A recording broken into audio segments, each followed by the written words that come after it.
ko cane icambere na mbere no kwamamaza amahoro biciye mu muziki mpimbazamana. Duhereye ngaha mu Burundi turazi ko hariho icapo kindi abantu bashobora kuba bafise mu gihugu cyacu cy'u Burundi. Rero urumva dushaka kwerekana yuko mu gihugu cyacu cy'u Burundi bwa mbere hariho amahoro, no muri ivyo bindi bihugu byose bibanye ko twese ari amahoro. Hanyuma ica kabiri ni cane kumenyekanisha ibikorwa abaririmbyi ba gospel bakora cane hano mu Burundi, kugira ngo nabo bashobore kuja ku rubuga canke platform international. Vyose biri hamwe, kuba ari igiteramo, kuba ari n'ihiganwa, kubera ego hazobaho ihiganwa kandi itariki 24 niho bazokwerekana abo bashoboye kuba ba mbere muri ayo mahiganwa. Hanyuma itariki 25 niho hazoba donc kuryoherwa gupresenta abaririmbyi bose bakazoririmba. Ego tubiravye kuri nivo y'ingene mu Burundi twakira ibintu, nibaza yuko baragerageje kwiyandikisha nko mu Burundi abaririmbyi baririmba bakora solo carrière solo aribo bonyene bagera ku gitigiri 41, donc haje aba artiste 41 kwiyandikisha, donc baririmba bonyene. Haje amakorali 5, amagroupe y'abaririmbyi 10, mbese no mu bindi bihugu baragerageje kubyitabira. Urumva tutanibagiye yuko ari n'ikintu gitanguye bwa mbere kandi gitanguriye ngahanye mu Burundi iwacu. Nico gituma twavuze ko ari onirifique n'abandi bashobora kuza. Rero ababikunze, ababibonye, ababishatse, abavyifuje kubana natwe muri ico gikorwa no mu bindi bihugu, nko muri Congo hiyandikishije abaririmbyi 22, muri Gabon hiyandikishije abaririmbyi 3, muri Congo Brazzaville hiyandikishije groupe imwe, muri Cameroon naho groupe imwe, mu Uganda no muri Kenya hazize umuririmbyi umwe, muri Tanzania naho hazize 3. Rero urumva baravyitabiriye kandi urabona tutaramenyera ikintu ari ubwa mbere kije.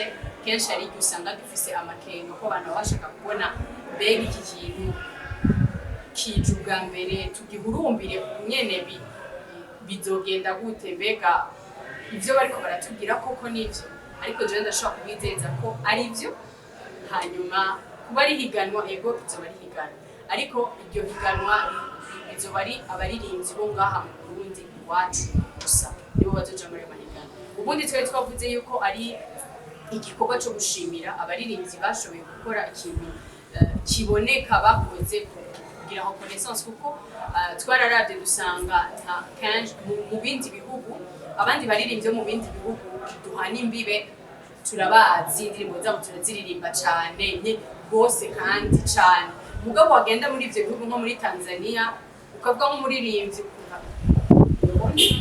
arabaho, ugasanga rero abaririmbyi bacu ntibari kuri iyo niveau international. Rero turashaka kubikora rero dushaka kuzotora abaririmbyi bazoshimirwa umuhandi mu connaissance partie en connaissance zoguma hamwe n'abazoba bari muri competition. Hanyuma mu byo twiyemeje nka Edge dushaka kuduca tubashira kuri platform international kugira ngo indirimbo zabo zimenyekane, indirimbo zabo bazumve, ariko aussi tuzobikorana n'abavyemeye gukorana na Edge. Akamunotera abantu bivanye na Edge Fest, icambere numva akamuno batera no kwiga gushigikirana mu bikorwa dukora, ari gushigikirana tukaba mu bumwe kugira ngo ibintu byose dukora ko biba bije kuduteza imbere bigire uburemere muri twebwe. Ni naho usanga n'abantu baje gukora ivyo bikorwa bariko batwongera ingoga zo gushobora kuzobandana. Hanyuma aba artiste b'abarundi ni kuri bandika neza, baririmba neza, ibintu byabo babikora neza kandi cane. Hariho nk'abantu usanga bafise amavideo, ukaraba video kavuga naho wawundi umuririmbyi muri cya gihugu ariko ngo arakomeye, natwe amavideo ye ntidushobora kuyashira hamwe na video z'aba baririmbyi bacu b'abarundi. Rero numva nabone ari kubatera intege, ari ikibazo bafise, ari ivyo bashaka kumenya birushirije kuri Edge kugira ngo bashobore gutera imbere mu bikorwa bakora. N'ukuri nabone turabahaye ikaze. Abazoba ba mbere hazoba hariho trophée agashimwe bazobaha n'akabahasha kazoba gaherekeje ako gashimwe. Hanyuma abazokwemera kubandanya bakorana natwe hariho izindi opportunity Edge itanga mu bikorwa isanzwe ikora bw'inyungu y'abaririmbyi nk'ubu turifuza gukora platform yo kudandaza indirimbo z'abaririmbyi ba gospel. Urumva rero indirimbo zabo bazizanye bakemera yuko dukorana zizodandazwa. Dushaka gukora studio de production, ibyo byose urumva ko ari ku neza y'abo ba artiste bazoba baje kugira ngo dukorane. Rero icyo nobwira abaririmbyi b'abarundi nobabwira ijambo rimwe: kubahuka, kuko birashoboka, kuko nabandi niko byagenze. Nta uvuka rimwe ngo yuzire ingobyi. Nabone ntibatanguye aho nyene bace batangura kumenyekana, ariko nabone hariho ubundi buryo bakoresheje nko gukoresha ama réseaux sociaux, ari gukreya ama connexion n'abandi bantu, ukagerageza. Hari igihe usanga bigoye nuko biyenteresa ku muntu, kwiyumvira nene uyu muntu birazimvye ku muronka, biragize iki. Mugabo Edge tuzokora uko dushoboye, naho tuzoba dushoboye gushika babitwemereye ko tuzokorana nabo, ko ntituzohava tuza gusezerana ivyo tutazoshobora. Ku bijanye n'amahiganwa azoba, ubundi Edge Fest yari yavuze yuko ariyo yonyene ishaka kuzotora abaririmbyi bazoha ubushimwe.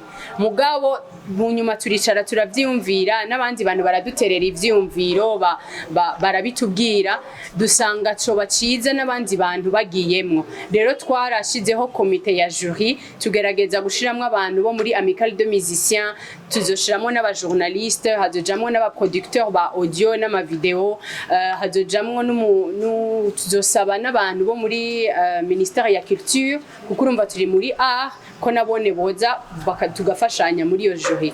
Ariko jury izo bifise uburenganzira bushika ku 20%, hanyuma na public abakunzi bacu bazo bafise uburenganzira bushika ku 20%, hanyuma comité d'organisation ya Edge ikazo bifise uburenganzira bwo bungana na 60% kugira ngo baze bashobore gutora abo bantu. Rero izo vote public hariho platform na application n'abantu turiko turavugana kugira ngo bize vyorohe, kugira ngo izo vote zibe. Ariko aussi hazobaho n'amavote yo ku ma réseaux sociaux n'ama SMS asanzwe, turabukuntu abantu bariko bari interesa par rapport nabo ba artiste, hanyuma biciye ngaho onye ntutuzomenya ati uyu wabaye wa mbere n'uyu n'ukurikira n'uyu.